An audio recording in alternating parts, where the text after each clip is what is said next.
Hello friends, welcome to my YouTube channel KL study friends. आज हम EVS के कुछ इंपॉर्टेंट क्वेश्चन लेकर आए हैं जो कि आपके जानवरों पर बनते हैं, ठीक है।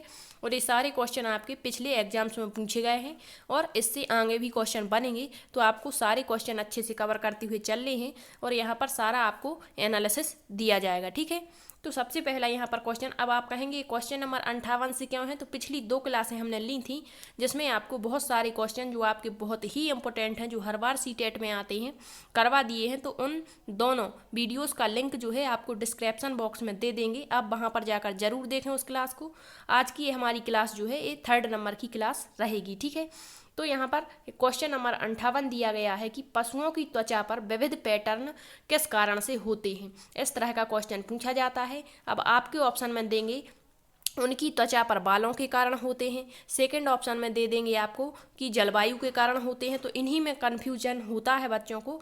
कुछ बच्चे यहाँ पर जलवायु सही मानते हैं, लेकिन ये बिल्कुल गलत है, क्योंकि जो पशु की त्वचा होती है उस पर जो पैटर्न अर्थात डिजाइन हमें दिखाई देते हैं वो उनकी त्वचा पर बालों के कारण होते हैं, ना कि जलवायु के कारण। अच्छे से याद रखना, पिछली बार क्वेश्चन आया था, मेरी ही शिफ्ट में ये क्वेश्चन आया था और वहाँ पर यही सीटेट ने सही माना था कि उनकी त्वचा पर जो पैटर्न है वो बालों के कारण दिखाई देते हैं, ठीक है। नेक्स्ट है आपका, जितने भी जानवरों पर क्वेश्चन पूछे गए हैं सारे यहाँ पर क्वेश्चन लिए गए हैं, तो आपको सारे क्वेश्चन अच्छे से करना है, ठीक। नेक्स्ट क्वेश्चन है यहाँ पर, रात्रि में जागने वाले जो जानवर होते हैं उनको हर वस्तु किस कलर में या किस रंग में दिखाई देती है। तो आपके ऑप्शन दिए रहे होंगे काले और सफ़ेद रंग में, काले और नीले रंग में, कुछ भी दे दें। तो आपको याद रखना है कि जो रात्रि चर प्राणी होते हैं, जो रात्रि में जागते हैं, उनको सभी वस्तुएं जो हैं वो किस कलर में दिखाई देती हैं, काले और सफ़ेद रंग में दिखाई देती हैं, ठीक। नेक्स्ट क्वेश्चन है, पक्षी अपनी गर्दन ज़्यादा घुमाते हैं क्यों। तो आपको यहाँ पर केवल हमने पॉइंट टू पॉइंट लिए हैं क्वेश्चन, तो यहाँ पर लैंग्वेज वाले क्वेश्चन बनेंगे। तो आपको याद रखना है, किसी भी तरह से क्वेश्चन पूछ ले, बस आपको तो ये याद रखना है कि पूछा क्या गया है, ठीक है। तो जो पक्षी होते हैं वो अपनी गर्दन ज़्यादा क्यों घुमाते हैं, क्योंकि जो पक्षी की आँखों की पुतलियाँ होती हैं वो घूमती नहीं हैं और एक बार में, मतलब एक बार में जो दृष्टि है इनकी 2 स्थानों पर अलग अलग जा सकती है। ऐसा हमारे साथ नहीं होता, क्योंकि हमारी आँखों की पुतलियाँ घूमती हैं, तो हम एक साथ में 2 वस्तुओं पर फोकस नहीं कर सकते। लेकिन जो पक्षी होते हैं वो एक ही बार में 2 वस्तुओं को देख सकते हैं अपनी दोनों आँखों से। क्यों? क्योंकि इनकी जो आँखों की पुतलियाँ होती हैं वो घूमती नहीं है, ठीक है।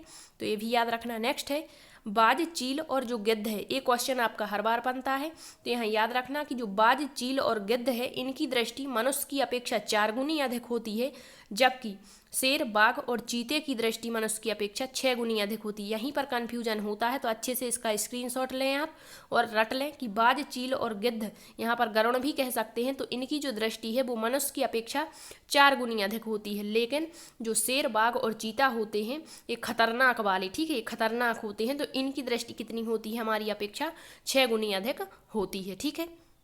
नेक्स्ट है यहाँ पर क्वेश्चन, कुत्ता, बाघ और शेर जो होता है यहाँ पर मलमूत्र की गंध से अपने क्षेत्र की पहचान कर लेता है। अब कैसे? तो यहाँ पर पूछता है कि वह कौन से जानवरों का समूह है जो मलमूत्र की गंध से अपने इलाके का निर्धारण करता है। तो ऑप्शन में कुत्ता, बाघ, शेर दे देंगे, कुछ भी कहते हैं। तो आपको याद रखना है जो कुत्ता होता है वह भी अपने जो क्षेत्र का निर्धारण है कि उसके क्षेत्र में कहीं दूसरा कुत्ता आया है या नहीं, इसका निर्धारण वह उसके मलमूत्र की गंध से करता है। इसी तरह से जो बाघ होता है, बाघ भी, और इसकी जो मतलब यह थोड़ी सी भी आवाज़, यदि पत्तों के हिलने की जो आवाज़ भी आती है तो अपने मूंछों के माध्यम से उसका पता लगा लेता है। और इसी तरह से शेर भी मलमूत्र की गंध से ही क्षेत्र का अपने निर्धारण कर लेता है कि यहाँ पर अन्य शेर आया हुआ है, ठीक है।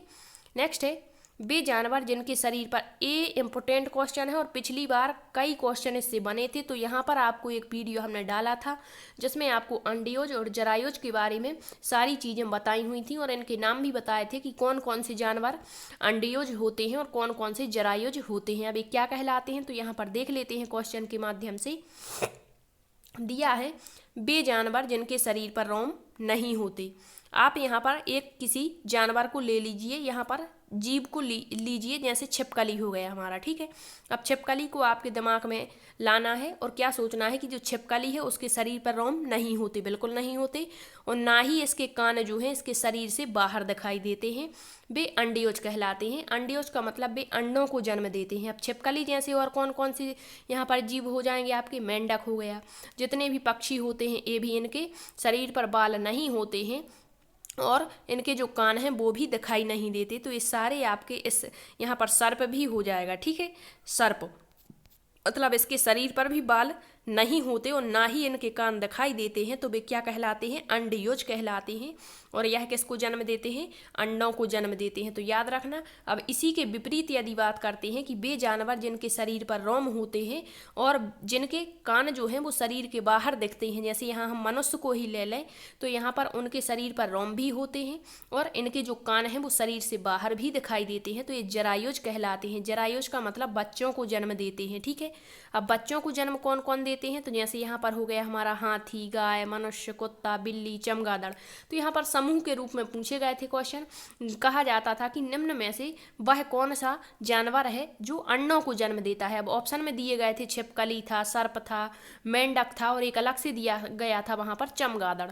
बिल्कुल यही ऑप्शन दिए गए थे। आप प्रीवियस ईयर क्वेश्चन उठाइए और देख लीजिए, तो वहाँ पर राइट आंसर आपका यही था। पूछा था कौन सा एक अंडयोज नहीं है, तो वो चमगादड़ था, क्योंकि ये जरायुज होती है और ये बच्चे को जन्म देती है, ना कि अंडे को, ठीक है। तो ये दोनों डिफरेंट अच्छे से याद रखना, इससे आपका क्वेश्चन 100% आने वाला है, ठीक।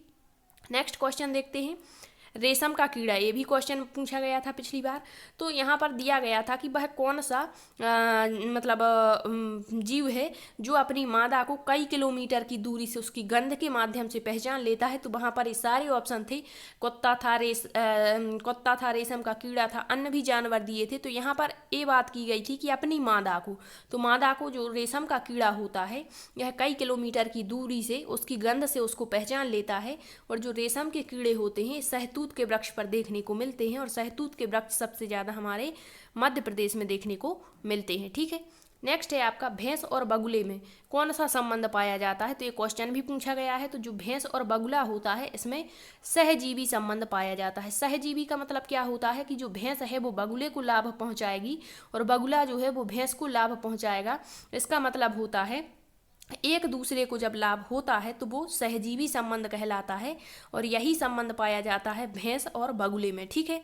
अब यहाँ पर एक और होता है, कवक और शैवाल में भी सहजीवी संबंध पाया जाता है। ये भी एक दूसरे को लाभ पहुंचाते हैं और इसका उदाहरण लाइकेन माना जाता है, ठीक है। नेक्स्ट क्वेश्चन यहाँ पर है, पृथ्वी का सफाई करता जीव कौन कौन से है। मतलब पृथ्वी की सफाई करने वाले जीव, जैसे कोई मृत प्राणी है या मृत जीव जंतु है तो उसकी सफाई मतलब उसको पृथ्वी से साफ कर देंगे, मतलब खा लेंगे इस तरह से। तो क्या कौन कौन से जीवों का समूह है, तो याद रखना, एक तो चील हो गया, कौआ हो गया, गिद्ध, कुत्ता, भेड़िया, लोमड़ी और कोवरेल। ये सारे पृथ्वी के सफाई करता जीव माने जाते हैं। नेक्स्ट क्वेश्चन है यहाँ पर, उल्लू एवं रैकून। उल्लू को तो सभी जानते हैं और उल्लू के बारे में आपको बता भी दिया था पिछली क्लासों में। उल्लू जो होता है, पिछली बार क्वेश्चन बना था, वह कौन सा जीव है या वह कौन सा पक्षी है जो अपनी जो गर्दन है उसको काफ़ी हद तक लगभग 360 डिग्री तक पीछे की तरफ कर लेता है, तो वो उल्लू है। और उल्लू की आंखें मनुष्य की तरह गोल होती हैं, ये भी क्वेश्चन पूछा गया था। इसके बाद यहाँ पर उल्लू के बाद क्या होता है, एक यहाँ पर झटके से अपनी गर्दन पूछता है कि झटके से अपनी गर्दन को आगे पीछे कौन सा पक्षी करता है, तो वो मैना होता है, ठीक है। यहाँ पर उल्लू और जो रैकून होता है यह रात्रिचर जीव है, अर्थात रात में जागने वाले जीव हैं दोनों, उल्लू एवं रैकून, ठीक है। तो ये भी याद रखना। नेक्स्ट है यहाँ पर क्वेश्चन, सुंदरता के लिए पाले जाने वाले जीव कौन कौन से हैं। मतलब जो सुंदरता के लिए घरों में पाले जाते हैं वो जीव कौन कौन से हैं आपके, तो वो हो जाएगा आपका तोता, खरगोश, बंदर और मछली। ये सारे जीव जो हैं आपके किसके लिए पाले जाते हैं, सुंदरता के लिए। इसी तरह से यदि आपसे पूछ ले ऊन के लिए कौन कौन से जीव पाले जाते हैं, तो भेड़ और बकरी। और जो बकरी से ऊन प्राप्त होता है वो बहुत ही अच्छा होता है, जिससे पश्मीना शॉल बनाई जाती है। चांगपा जनजाति जो है वो इस जो पश्मीना शाल है इसका यूज करते हैं, ठीक है। शहद के लिए क्या पाला जाता, मधुमक्खी। इसके अलावा कृषि कार्य के लिए बैल हो जाएगा। मालवाहक पशु कौन कौन से हैं, तो घोड़ा है, गधा है, ऊंट है, खच्चर है, ठीक है। अंडों के लिए यदि पूछता है तो मुर्गी, और इससे प्रोटीन प्राप्त होती है। दूध के लिए तो गाय, भैंस, बकरी।